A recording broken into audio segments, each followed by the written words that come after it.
Ok, voilà, on est de retour pour cette deuxième partie de la vidéo dont le message concerne les conséquences du péché sur l'être humain et qui est réellement Jésus-Christ et quel est le lien entre Jésus, Dieu et quel rapport ça a avec la condamnation due au péché d'origine. On a vu dans la première partie de la vidéo qui s'est arrêtée brutalement, je m'en excuse sincèrement. Je n'ai pas un grand matos, je me débrouille avec ce que j'ai que mon portable, j'ai pas des grandes caméras qui sont capables de filmer pendant 2 heures. Je m'en excuse à ceux qui étaient à fond dedans, je suis désolé. Veuillez m'épargner vos critiques. Bon, je les accepte quand même, vos critiques, c'est pas grave. Que Dieu vous bénisse quand même. Donc, nous avons vu dans la première partie de la vidéo, au moment où Dieu créa les cieux et la terre selon sa parole, et surtout, qu'est-ce qui a fait que le péché soit dans notre vie et quelles conséquences ça a apporté. On a vu aussi qui était Jésus-Christ et qu'est-ce qu'il a commencé à faire dans sa vie durant son ministère. Donc on a vu que Jésus-Christ était né à Bethléem. Il était né à Bethléem, il était au début de sa jeunesse charpentier et puis tout d'un coup il a commencé, il a été un jour baptisé par Jean le Baptisme pour recevoir le Saint-Esprit en lui et c'est à ce moment-là qu'il a commencé quelques jours plus tard son ministère, à prêcher l'évangile, à aller de ville en ville et a fait également beaucoup de miracles durant sa vie, durant son ministère, notamment à guérir les malades, à donner de la nourriture à plus de 5000 personnes alors qu'il n'y a rien autour. Ils avaient que ses apôtres, ses disciples, ses 12 disciples avaient que un petit sac de gamins, d'enfants, où il y avait que deux morceaux de pain et un petit poisson. Et par la grâce de Jésus-Christ, parce qu'il a grâce au Saint-Esprit qu'il a reçu via son baptême, enfin, ça lui a permis de faire des miracles absolument extraordinaires. Il a pu nourrir 5000 personnes avec ça. Ils avaient du pain, du poisson en abondance. Et bien sûr, ce n'est pas les seuls miracles qu'il a fait Jésus-Christ. Il n'a pas juste guéri les malades, il n'a pas juste guéri les lépreux, il n'a pas juste donné de la nourriture à des milliers et des milliers de personnes qui l'accompagnaient alors qu'ils n'avaient pas de marché, rien autour. Il a également ressuscité des morts, il a ramené des morts à la vie. Il a ramené des morts à la vie. Par exemple, on va aller dans le livre de Luc, Luc chapitre 8, à partir du verset 49 jusqu'au verset 56. Lorsque Jésus était en train de prêcher l'évangile à ses disciples et à ceux qui l'accompagnaient, comme il parlait encore, survint le chef de la synagogue, quelqu'un disant « Ta fille est morte. N'importune pas le maître. » Mais Jésus, ayant entendu cela, dit au chef de la synagogue « Ne crains pas, crois seulement et elle sera sauvée. » Lorsqu'il fut arrivé à la maison, donc à la maison du chef de la synagogue, là c'est Jésus qui dit « Il ne permit à personne d'entrer avec lui, si ce n'est à Pierre, à Jean et à Jacques. » Donc ces trois disciples, l'un des 12 disciples, mais surtout ces trois-là. Et au père et à la mère de l'enfant. Tous pleuraient et se lamentaient sur elle, car la fille du chef de la synagogue était en train de mourir, et elle était carrément morte. Alors Jésus dit « Ne pleurez pas, elle n'est pas morte, mais elle dort. » Et ils se moquaient de lui. Bah oui, les gens ils se moquaient de Jésus, parce que eux ils savaient qu'elle était morte. Mais en entrant dans la maison, se plaçant devant la jeune fille allongée, inanimée sur son lit, il la saisit par la main et d'une voix forte, il dit « Mon enfant, lève-toi !» Et son esprit revient en elle. Et à l'instant, elle se leva. et Jésus ordonna qu'on lui donnât quelque chose à manger. Les parents de la jeune fille furent dans l'étonnement, et il leur recommanda de ne dire à personne ce qui est arrivé. Donc Jésus ne recommande aux parents de la fille qu'il a fait revivre de ne dire à personne ce qui s'était passé. Il voulait garder ça secret. Et là, on voit ça fait partie de l'un des miracles que Jésus a fait, ressusciter, ramener les morts à la vie. Alors j'ai un autre exemple aussi, qui est écrit dans la parole de Dieu, j'invente rien, tout ce que je vous dis, je n'invente rien, qui est au livre de Jean, l'évangile de Jean, chapitre 11, à partir du, on va dire, à partir du verset 43 à 45, lorsqu'il ressuscita Lazare. Donc il est dit, à partir du verset 38, il se rendit au sépulcre. C'était une grotte, et une pierre était placée devant. Jésus dit, ôtez la pierre. Marthe, la sœur du mort, donc Lazare qui est mort, lui dit, Seigneur, il sent déjà, car il y a 4 jours qu'il est là. En gros, son cadavre est en train de dépérir, ça sent mauvais. Un corps qui dépérit en 4 jours, on imagine bien qu'il s'en sent pas la rose. Ne t'ai-je pas dit que si tu crois, tu verras la gloire de Dieu? Et là, c'est Jésus qui lui dit.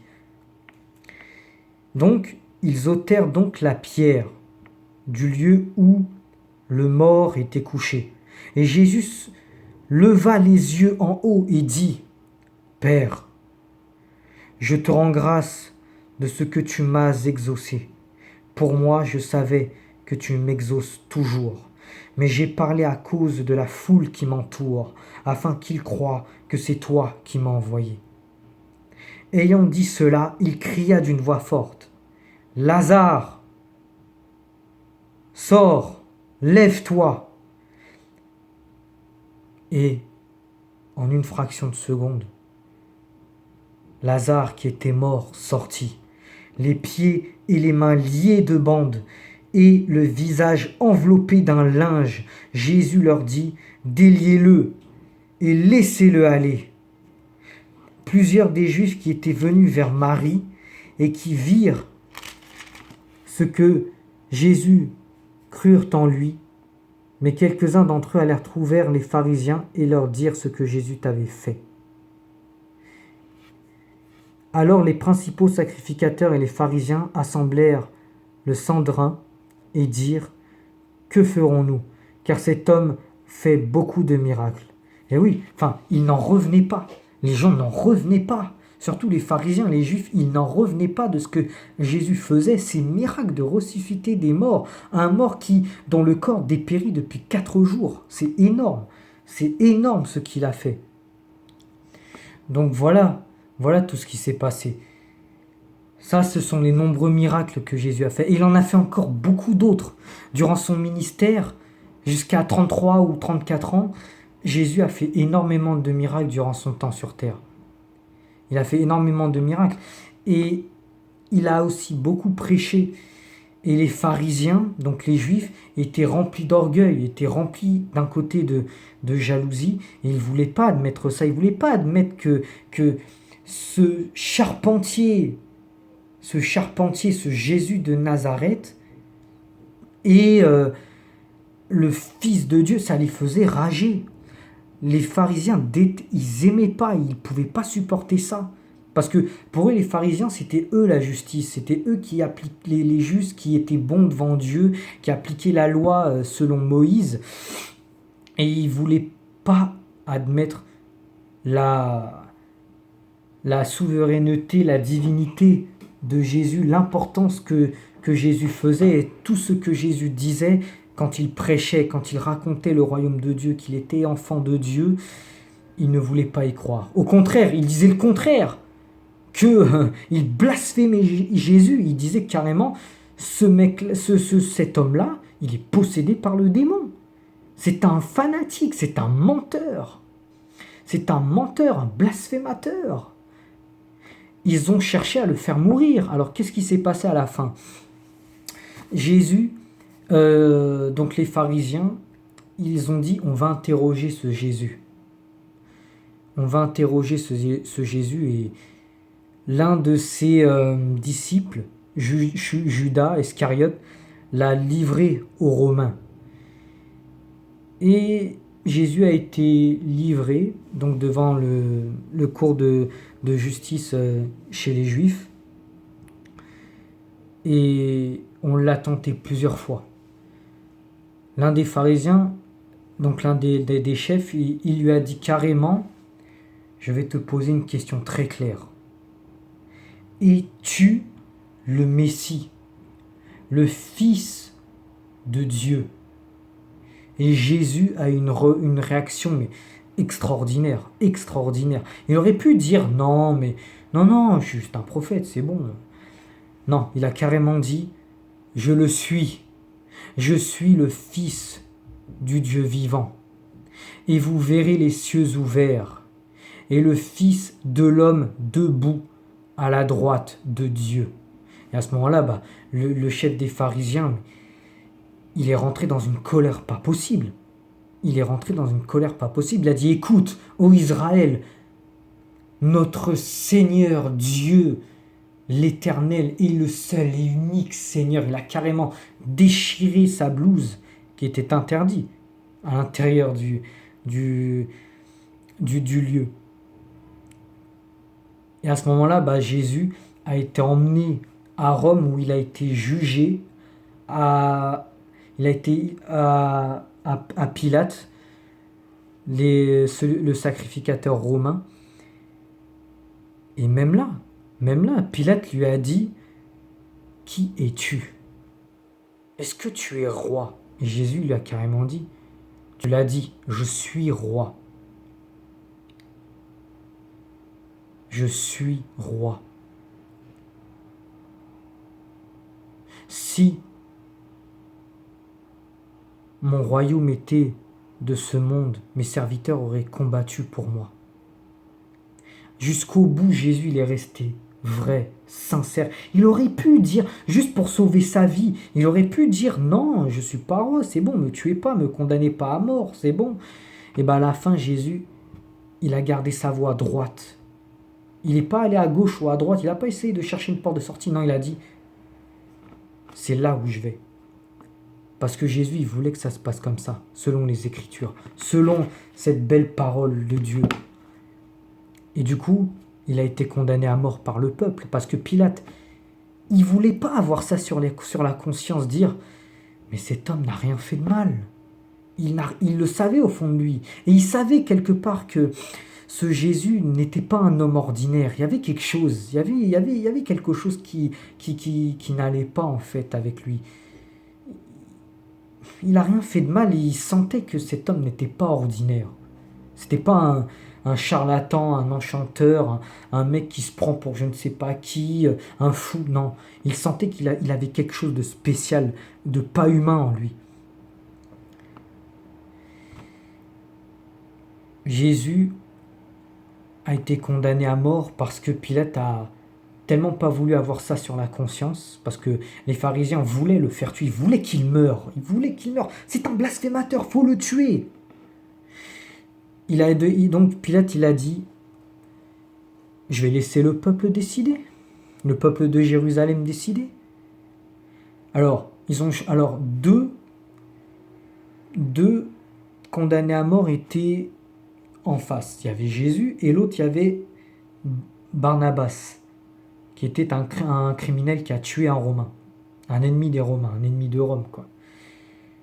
Donc donc Pilate a demandé au peuple, il s'est adressé à tout le peuple, il a dit, qui choisissez-vous de libérer? Jésus de Nazareth ou Barnabas? Le peuple a choisi, libère Barnabas et tue l'autre prophète là, le Jésus, tue-le lui, c'est un imposteur. Donc là, à ce moment-là, Jésus était condamné à mort, à la croix. Et jusqu'au bout, à la croix, Jésus n'a pas dit un mot. Il est resté digne, même dans la souffrance, même alors que tout le monde l'a rejeté. Même beaucoup de disciples de Jésus qui de base étaient contents. Jésus m'a guéri, Jésus m'a donné à manger, Jésus m'a donné la foi. Et pourtant, beaucoup ont abandonné Jésus. Ils sont nombreux à s'être détournés de Jésus. Ils ont préféré Barnabas qu'à Jésus. Un criminel qui a tué un Romain innocent. Enfin, c'était un soldat romain, mais il l'a tué quand même. Et ils ont trahi celui qui aimait, qui avait foi en lui, qui disait « c'est le Messie qu'on attendait, l'envoyé de Dieu ». Malgré tout ça, Jésus, il n'a rien dit. Il est resté, je dirais pas abattu, mais digne. Il est resté digne. Et même à la fin, Pilate, il a dit « je me demande vraiment qui est le vrai ennemi ». Entre Barnabas et Jésus. Je me demande vraiment qui est le vrai ennemi. Et Jésus, à la fin, qu'est-ce qu'il a dit? Son dernier mot était, alors qu'il était sur la croix clouée à Golgotha, à la montagne de Golgotha, qu'est-ce qu'il a dit? Père, je te remets mon esprit entre tes mains. Tout est accompli. Tout est accompli. Tout est accompli. Qu'est-ce que ça veut dire en fait? Tout est accompli. Hein? Qu'est-ce que ça veut dire? Si on lit dans Marc, dans l'évangile de Marc, chapitre 1, verset 15, il dit, et là c'est Jésus qui parle,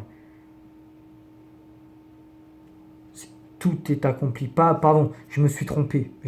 C'est pas l'évangile de Marc, chapitre 15. C'est autre chose. Mais je peux le lire aussi. Il disait, le temps est accompli et le royaume de Dieu est proche. Repentez-vous et croyez à la bonne nouvelle.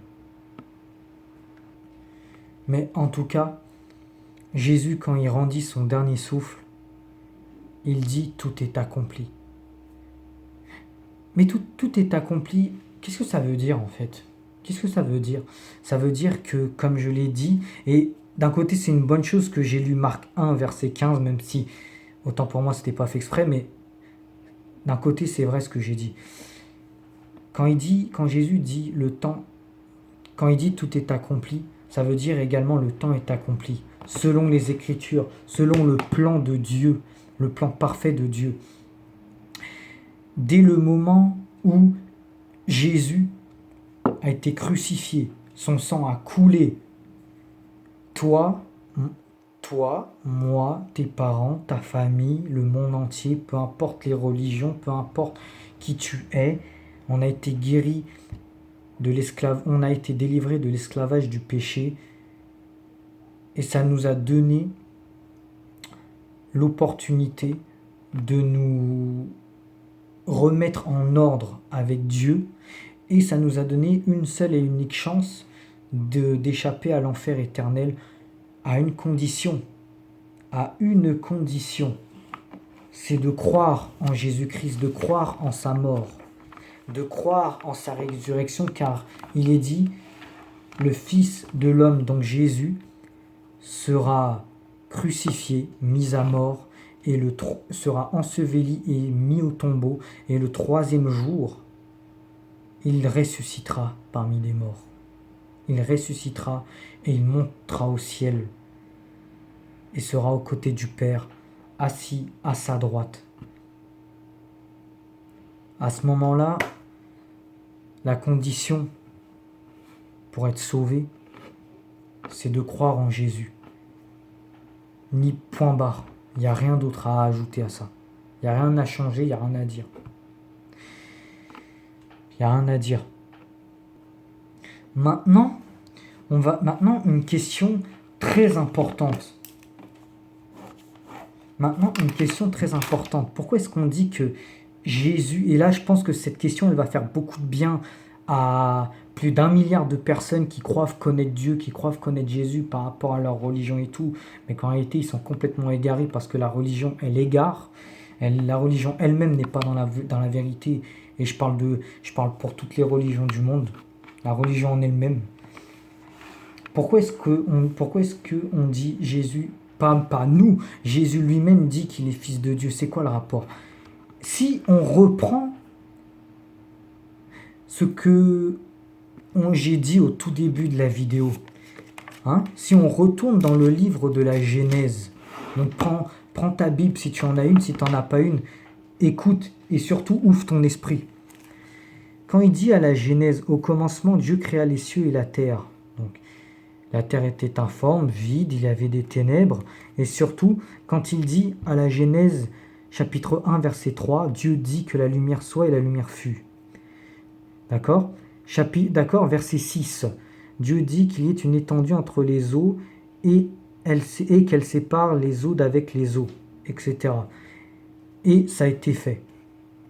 Au verset 9, quand il dit encore, Dieu dit selon sa parole.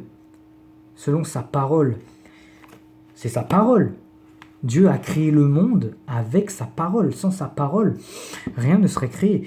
Et bien, maintenant, je vais attirer ton attention, toute ton attention, va au-delà de ton esprit, toute ton attention, je te demande toute ton attention à l'évangile de Jean, premier chapitre. Et on va faire le lien. Donc, évangile de Jean, premier chapitre, premier verset. Au commencement,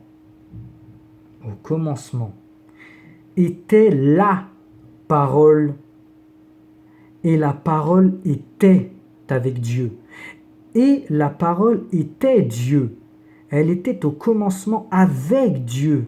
Toutes choses ont été faites par elle, et rien de ce qui a été fait n'a été fait sans elle. Elle était la vie, et la vie était la lumière des hommes. Amen. Chapitre 1 du livre de Jean, toujours, même page, verset 14. Et la parole a été faite chair. Écoute, je répète encore. Et la parole, donc la parole de Dieu, cette même parole qui a créé le monde, les cieux, la terre, l'homme, la femme, les animaux, la verdure, etc. C'est cette même parole qui a été faite chair. Et elle a habité parmi nous. Qui a habité parmi nous?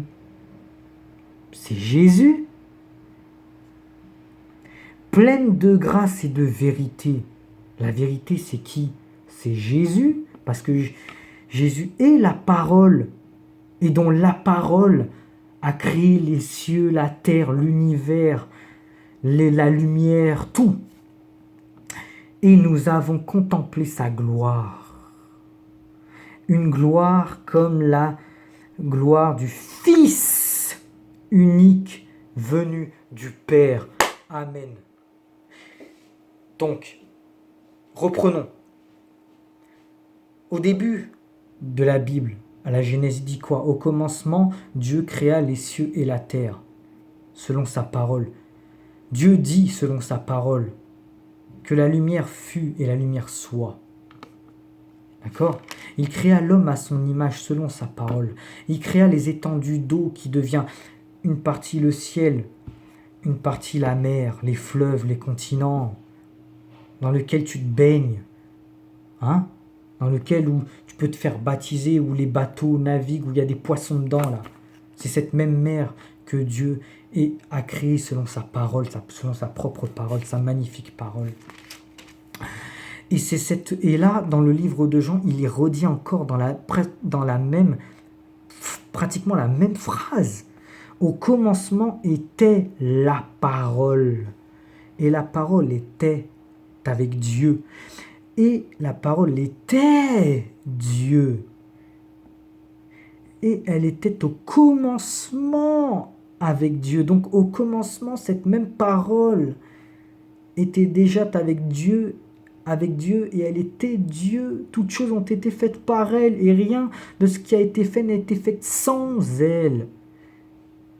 En elle était la vie, parce que il a donné la vie grâce à sa parole, grâce à cette parole qui a été faite chair. Cela signifie quoi? Ça devrait t'alerter, là, ce que je dis. Ou alors tu as un bouchon dans le cerveau. Ça devrait t'alerter, là, ce que je dis. C'est cette même parole. Jésus est cette parole qui a créé les cieux, la terre, les oiseaux, les animaux du ciel, de la terre, de la mer, qui a créé la mer, les fleuves, qui a créé les arbres, qui a créé l'homme, la femme. C'est cette même parole.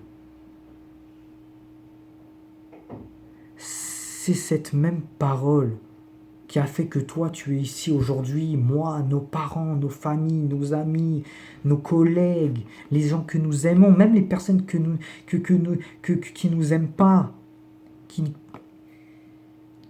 C'est cette même parole qui a tout créé. Pleine de grâce et de vérité. Pleine de grâce et de vérité, c'est cette même parole faite de chair. Et surtout, comme la gloire du Fils unique venu du Père. Jésus est la parole qui s'est faite chair, qui a tout créé au début et qui est descendu du ciel en vérité. En vérité, Jésus est descendu du ciel en vérité. Qu'est-ce que ça veut dire? Ça veut dire qu'il y a Dieu. Dieu, en général, il est esprit. Mais Dieu est tellement grand, avec sa seule main, il porte la terre, et avec l'autre main, il porte l'univers. Ça veut dire que Dieu est tellement grand que nous, on ne pourrait pas supporter. Avec nos yeux humains, notre forme charnelle humaine, ridicule, on ne pourrait pas survivre à sa gloire immense et infinie. C'est pour cela Dieu s'est dépouillé lui-même, est descendu sous la forme d'un homme. Il s'est fait chair et s'est descendu sous la forme d'un homme pour bâtir une relation avec toi. J'ai pas dit une religion, j'ai dit une relation. C'est pour ça que j'ai dit que la religion, c'est faux. La religion est fausse. Et là, j'ai dit toutes les religions. J'ai pas dit non, toutes les religions. Je répète encore. Dieu s'est dépouillé lui-même. Il a quitté son trône de gloire. Il est descendu sur terre. Il s'est fait homme. Il s'est fait homme. La parole qui s'est faite chair sous forme de Jésus-Christ, qui est Dieu, qui est la parole de Dieu. Et la propre parole et Dieu s'est faite chair juste pour bâtir une relation avec toi. Une relation, pas une religion, une relation avec toi. Il est arrivé sur terre pour mourir à la croix. Ça a été écrit, c'était destiné, il est destiné pour ça, pour d'abord témoigner de la vérité, témoigner du royaume, témoigner de tout ça. Soyez dans l'allégresse, être dans l'allégresse, car grâce à lui et à sa mort sur la croix, toi, moi, tout le monde, on a été sauvés par son sang, on a été guéris par son sang, par ses blessures, on a été guéris, on a été délivrés de l'esclavage du péché, du moment que nous croyons en lui et en ses paroles et que nous gardions sa parole jusqu'à la mort. Jusqu'à la mort, nous restons droits à son chemin. Jésus, Jésus, Jésus, pas les religions. Jésus, Jésus seul est la vérité et délivre du péché. Alléluia, gloire à Dieu, gloire à Jésus. Il n'y a que ça en fait, c'est ça la solution. La religion ne sauve pas. Car il est dit dans le livre de Jean, chapitre 14, verset 6, « Je suis le chemin, la vérité et la vie. Nul ne vient au Père que par moi, que par moi, que par moi. Car j'ai dit, Dieu est infini. Dieu, il est grand, il est en tant qu'esprit. Si nous voyons Dieu en tant qu'esprit, nous serons morts. C'est pourquoi réjouissons-nous, car la parole qui s'est faite chair et qui est Dieu, Jésus est Dieu. Jésus est Dieu, il est égal il est égal au Père, il est égal à Dieu le Père, il est égal à lui, il a le pouvoir de juger, il a le pouvoir de pardonner, il a le pouvoir de faire miséricorde, il a le pouvoir, il a un grand amour. Et surtout, c'est le chemin, la vérité et la vie. Il faut aimer Dieu en esprit. Donc, toutes les religions prient Dieu en esprit. Ils ont foi en Dieu en esprit. Mais vous reniez, la religion renie Dieu en vérité, qui est Jésus-Christ de Nazareth, ce charpentier qui est mort à la croix pour tes péchés, pour les miens. Il est dit aussi, croyez en moi, je suis dans le Père et le Père est en moi. Voilà pourquoi est-ce qu'on dit Jésus et Dieu ne font qu'un. Le voilà le rapport, parce que il y a Dieu esprit, mais la parole qui a créé dont Dieu s'est servi pour créer le monde, c'est cette même parole qui s'est faite chair et qui est venue en vérité sous le nom de Jésus-Christ pour bâtir une relation avec toi. Amen. Ma vidéo est sur le point de s'arrêter. J'espère que cette vidéo t'a plu. N'hésite pas à mettre un petit pouce bleu si tu as aimé. J'espère que cette vidéo t'a béni.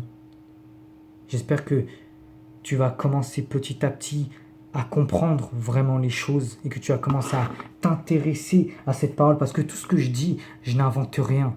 Et Jésus, tout ce qu'il a fait sur terre, il ne le faisait pas selon sa propre volonté, mais selon le Père, selon l'Esprit de Dieu, le Père, qui vit éternellement pour des siècles et des siècles. Et Jésus, en ce moment, lui aussi, vit pour des siècles et des siècles.